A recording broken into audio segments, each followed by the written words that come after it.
Commissioner,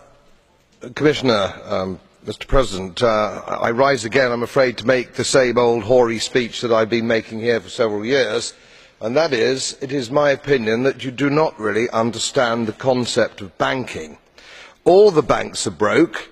Bank Santander, Deutsche Bank, Royal Bank of Scotland, they are all broke. And why are they broke? It isn't an act of God. It isn't some sort of tsunami.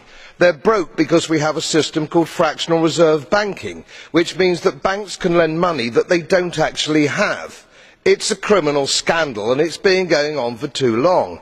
To add to that problem, you have moral hazard, a very significant moral hazard from the political sphere. And most of the problem starts in politics and central banks, which are part of the same political system.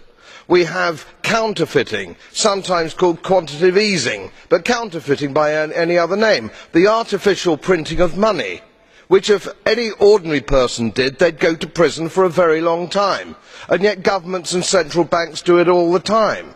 Central banks repress the amount of interest that rates are, so we do not have the real cost of money.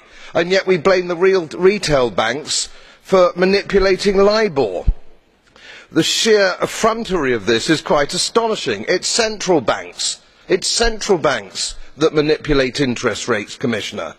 And plus, underneath all this, we talk loosely, in a rather cavalier fashion, do we not, about deposit guarantees. So when banks go broke through their own incompetence and chicanery, the taxpayer picks up the tab. It is theft from the taxpayer. And until we start sending bankers, and I include central bankers and politicians, to prison for this outrage, it will continue.